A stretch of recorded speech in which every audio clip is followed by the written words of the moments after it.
दोस्तों नमस्कार। लोकसभा 2024 का चुनाव प्रक्रिया 19 अप्रैल से शुरू हो जाएगा, यानी कि पहले चरण का चुनाव 19 अप्रैल को शुरू हो जाएगा और पूरे 7 चरण में पूरे देश के अंदर जो है चुनाव प्रक्रिया संपन्न हो जाएगा। आज इस वीडियो के अंदर हम लोग बात करने वाले हैं दिल्ली को लेकर के। आपको पता है कि दिल्ली के अंदर लोकसभा के लिए कुल 7 सीटें हैं और दिल्ली में आम आदमी पार्टी और इंडियन नेशनल कांग्रेस जो हो मिल करके चुनाव लड़ रहे हैं इंडिया अलायंस के गठबंधन के तहत। 7 सीटों में से आपको ये भी मैं बता दूं कि आम आदमी पार्टी 4 सीटों पर चुनाव लड़ रही है और कांग्रेस जो हो 3 सीटों पर चुनाव लड़ रही है, जिसमें कि नॉर्थ ईस्ट दिल्ली है, उत्तर पूर्वी दिल्ली है, चांदनी चौक है और नॉर्थ वेस्ट यानी कि उत्तर पश्चिमी दिल्ली है।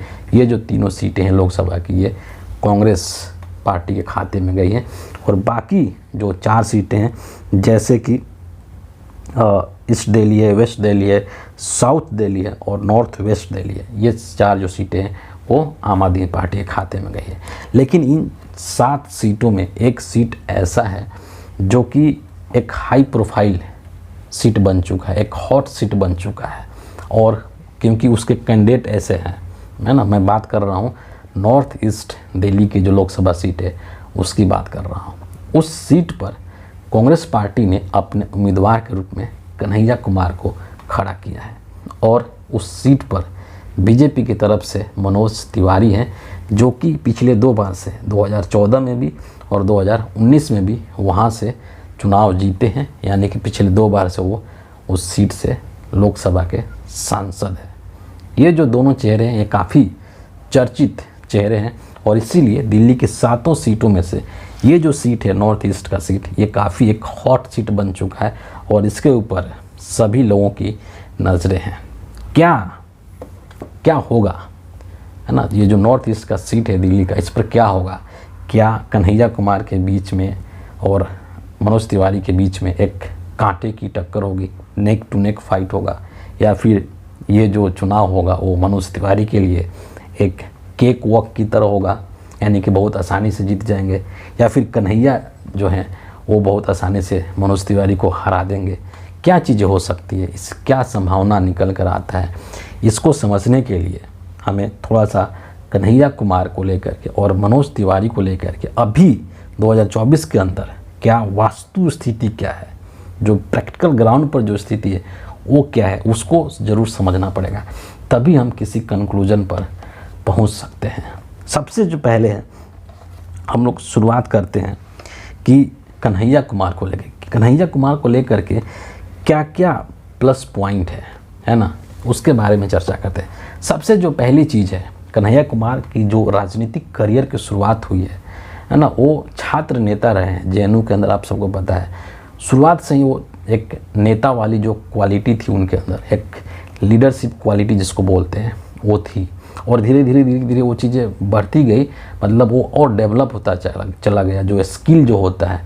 और इसीलिए आज के डेट में जो कन्हैया कुमार है 2024 के अंदर, जिस कन्हैया कुमार को आप देख रहे हैं, वो कन्हैया कुमार एक यूथ आइकॉन के रूप में है ना, एक युवा जो लीडर होता है, यूथ जो लीडर होता है उसके रूप में, और एक बहुत ही प्रखर, बहुत ही मुखर और एक बहुत ही तेज तरार जो वक्ता कहते हैं, जो तार्किक व्यक्ति जिसको कहते हैं, कि सामने वाले को तर्क के आधार पर उसको मात देना, इन सब चीज़ों में कन्हैया कुमार एकदम पारंगत हैं। उनका कोई काट ही नहीं है ना। आप किसी भी विषय वस्तु के ऊपर बात कर लीजिए, किस तरीके से, चूँकि वो पढ़ा लिखा व्यक्ति है ना, वो कोई अनपढ़ नहीं है, पीएचडी किया हुआ है और वो भी देश की सबसे प्रतिष्ठित यूनिवर्सिटी जवाहरलाल नेहरू यूनिवर्सिटी से पीएचडी होल्डर है। तो उसको इतिहास भी पता है, भूगोल भी पता है, राजनीति भी पता है ना, तमाम चीज़ों का उसने पढ़ाई किया है, अध्ययन किया है, इसीलिए वो इतना तार्किक है, इतना लॉजिकल है और किसी भी विषय के ऊपर जब बोलता है तो वो बहुत तार्किक तरीके से बोलता है। उसमें अनर्गल चीज़ें नहीं होती, उसमें मुंह की ज़बरदस्ती जो बात करने वाली जो आदत होती है, जैसे कि भाजपाइयों की होती है, वो चीज़ नहीं होती है। इसीलिए कन्हैया कुमार के बारे में ये चीज़ कहा जाता है कि वो एक बहुत ही मुखर वक्ता हैं, बहुत एक अच्छे लीडर हैं, जिनके अंदर की लीडरशिप क्वालिटी जो है वो कूट करके भरी हुई। सबसे जो बढ़िया क्वालिटी है वो यही है कन्हैया कुमार के अंदर कि उसका खुद का अपना एक व्यक्तित्व है ना, उसके अंदर वो हुनर है, वो कला है एक नेता का, एक लीडर का। और वो चीज़ जो है वो समय के साथ साथ और वो बढ़ती गई, उसमें वृद्धि होता गया, उसके क्वालिटी बढ़ते गए, उसके हुनर बढ़ते गए। सबसे बड़ा प्लस पॉइंट कन्हैया कुमार के साथ यही है। दूसरी चीज़ है कि इस वक्त में 2024 का जब ये चुनाव हो रहा है तो यहाँ पर कांग्रेस पार्टी अकेले नहीं है ना।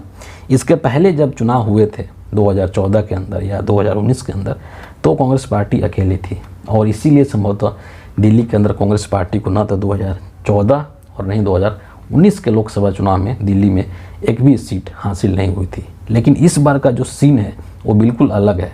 इस बार कांग्रेस पार्टी के साथ में आम आदमी पार्टी भी खड़ी है, एकदम कदम से कदम मिला करके चल रही है, कंधे से कंधा मिला करके खड़ी है।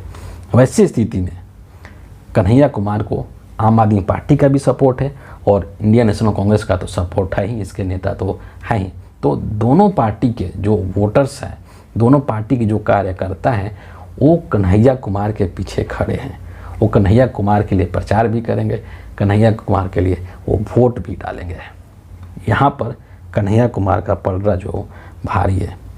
अगली बात कि पूर्वांचल है ना, जो नॉर्थ ईस्ट का सीट है, ऐसे तो पूरी दिल्ली में ही यूपी बिहार के तमाम लोग भरे पड़े हैं। कन्हैया कुमार खुद बिहार से आते हैं, बेगूसराय से आते हैं, और यहाँ पर काफ़ी जो है बिहार के लोगों की संख्या है, काफ़ी संख्या में बिहार के मतदाता भी हैं, और उनका एक स्वाभाविक तौर पर रुझान हो सकता है कन्हैया कुमार को लेकर के, क्योंकि वो एक युवा नेता है। और ख़ास करके जो पढ़ा लिखा तबका है हिंदुस्तान के अंदर आज के समय में, जो युवा है उसके लिए बेरोज़गारी सबसे बड़ा मुद्दा है ना।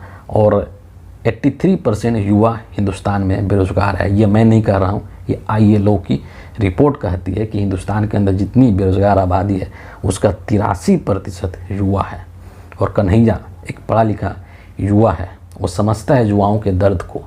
वो समझता है कि एक युवा गरीब घर से आया है, ऐसा नहीं कि वो सोने के चम्मच लेकर के और चांदी के चम्मच लेकर के पैदा हुआ है, संघर्ष कर कर के यहाँ तक पहुँचा है, ठीक है। तो वो समझता है कि एक युवा जो है वो कैसे पढ़ाई करता है, किस तरीके से तैयारी करता है, किस तरीके से नौकरी के लिए संघर्ष करता है।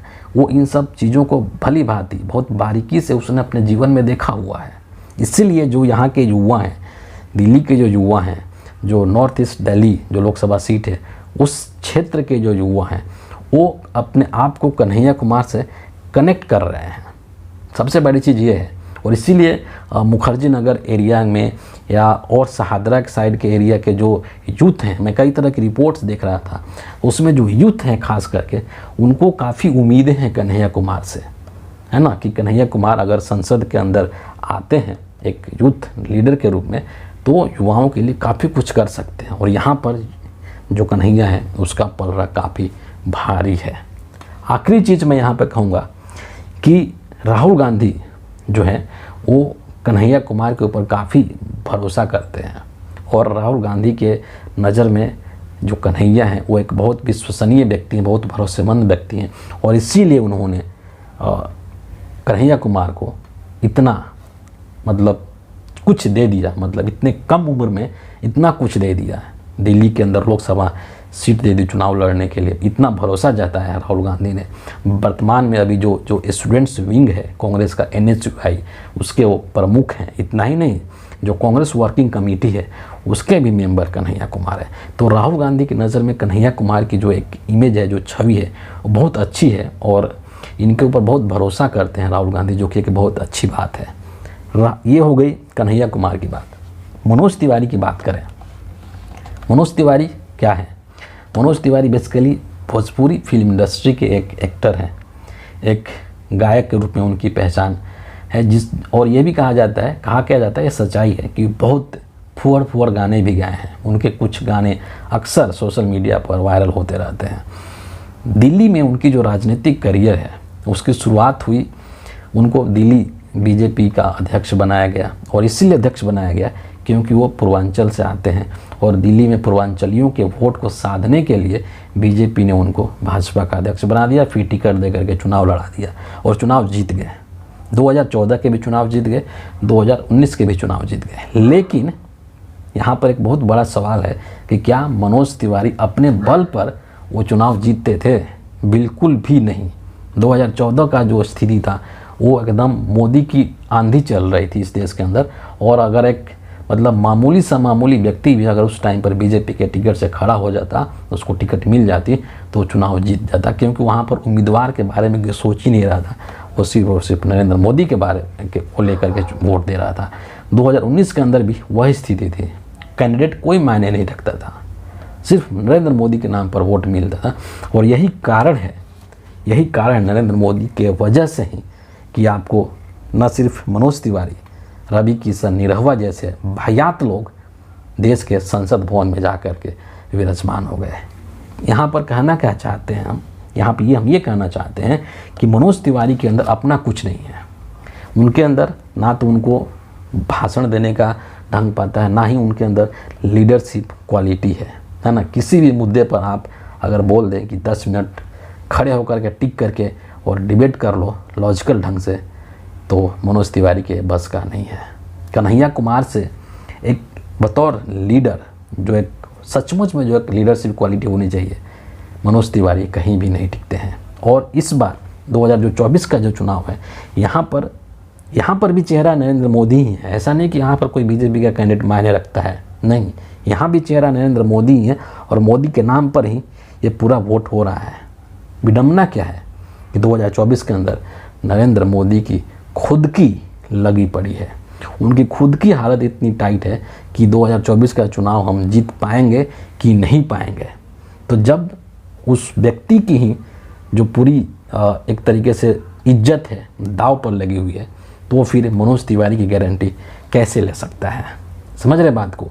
मतलब 2024 की जो स्थिति है वो बिल्कुल प्रतिकूल है 14 से और 2019 से। इसीलिए यहाँ पर मनोज तिवारी का जो पड़ रहा है वो काफ़ी कमज़ोर है, उनका जो ग्राउंड है काफ़ी कमज़ोर है। पिछले 10 सालों में ऐसा कुछ बहुत कमाल वाला काम भी नहीं किया है उन्होंने। अपने क्षेत्र के अंदर की जनता उनको बेहद पसंद कर दी है ना। तो एक 10 साल का एंटी इनकम्बेंसी भी उनके साथ है। दूसरी तरफ नरेंद्र मोदी के जिस तरीके के खुलासे हो रहे हैं, जिससे उनकी छवि धूमिल हो रही है ना, उसका असर भी पड़ने वाला है। यानी कि अगर देखा जाए तो यहाँ पर अभी जो वास्तु स्थिति अभी जो बन रही है वो कन्हैया कुमार के पक्ष में अधिक है, और ये संभावना जताई जा रही है। रिजल्ट जब आएगा तब पता चलेगा कि क्या होगा, लेकिन अभी जो संभावना जताई जा रही है, जिस तरीके की अलग अलग रिपोर्ट्स निकल करके आ रही हैं, उससे ये चीज़ पता चलता है कि कन्हैया कुमार की जो स्थिति है वो काफ़ी मजबूत है नॉर्थ ईस्ट दिल्ली की लोकसभा सीट को लेकर। और इस बार मनोज तिवारी जो है, जो कि रिंकिया के पापा के नाम से मशहूर हैं, वो चुनाव हार सकते हैं और कन्हैया कुमार की एंट्री लोकसभा के अंदर हो सकती है। इस तरह की संभावनाएं व्यक्त की जा रही है। 4 जून को पता चलेगा कि वास्तु स्थिति क्या है, क्या हकीकत है। तो फिलहाल इस वीडियो के लिए इतना ही है। आप सभी का बहुत बहुत धन्यवाद।